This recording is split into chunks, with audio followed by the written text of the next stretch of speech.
Mysticism and science are considered antithetical. Science is based on skepticism, while mysticism rests on faith. However, there have been philosophers who combine scientific spirit with mysticism. The earliest and one of the most impactful of such philosophers is Pythagoras. He was born in Ionia, Greece, about 570 BCE. According to Frederick Copleston, Pythagoras was called a god and leader and father of divine philosophy. Manly P. Hall says that Pythagoras' parents were foretold before his birth that their son will surpass all mankind in wisdom. He was named Pythagoras after the priestess called Pythonius who made the prophecy. Pythagoras traveled extensively, particularly he went to India, Persia, Egypt and Babylonia, and all these four ancient civilizations made a profound impact on his thought. It is also said that Pythagoras for some time remained a disciple of Zoroaster, the Iranian sage who founded Zoroastrianism. At any rate, Pythagoras' belief in one god seems to bear the impact of Zoroastrianism. Like other Greek philosophers, Pythagoras set up a school, but his school was more of a religious or a mystical order as in the East. Asceticism and occultism were its key features, while silence, secrecy, and unconditional obedience were its cardinal rules. Religious and ascetic character of Pythagorean society stemmed from a unique doctrine called metempsychosis. It means transmigration of soul after death into a new body of same higher or lower species. It is rooted in both ancient Greek and Oriental religions. For example, Orphism, the ancient Greek mystery religion, taught soul's immortality, reincarnation, and purification. Reincarnation is also central to Hinduism and the cult of goddess Isis in ancient Egypt. Belief in soul's immortality and reincarnation led Pythagoras to emphasize such virtues as self-control and self-discipline. The Pythagorean Y represents human choice.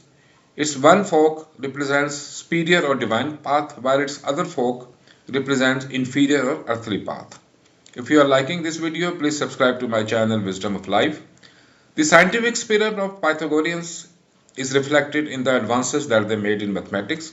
Aristotle says that Pythagoreans were in many ways the founder of mathematics. They made the famous statement that all things are number. Though such a statement may be surprising for many of us, however, Pythagoreans had a special reason for that. According to them, number 1 represents a point or dot, 2 represents line, 3 surface, while 4 represents solid or body. Now all things are number because the ultimate constituents of all bodies are points. All things are number also because numbers represent harmony and proportion, which are also a fundamental feature of the universe. Pythagoreans made a distinction between even and odd numbers. Because unity or one always remains indivisible, the odd number cannot be divided equally, as you can see on the screen. If any odd number is divided into two parts, one part will always be odd and the other even, as you can see on the screen. They also made a distinction between prime and composite numbers. Prime numbers are divisible by only two numbers, that is themselves and unity, for example 2, 3, 5 and 7. While composite numbers are divisible by at least three numbers, themselves, unity and another number, for example 9, 15 and 21. A perfect number is another contribution of Pythagoreans. These are the numbers whose sum of fractional part is equal to themselves. For example, number 28. Pythagorean theorem has wide application in geometry. It is said that Pythagoreans borrow this notion from Babylonians. Pythagoreans also stated that Earth is spherical, not flat.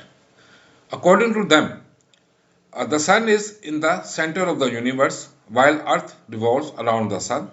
This in our time is called the heliocentric model. Now, a Pythagorean heliocentric view did not stem from any experiment or observation but rested on pure speculation. According to Pythagoreans, fire is the most important of all the elements and center is the most important part of every body. Therefore, they concluded the center of universe must be the Sun, not the Earth. I trust you like this video. Please like, share and subscribe to my channel Wisdom of Life. Thanks for watching.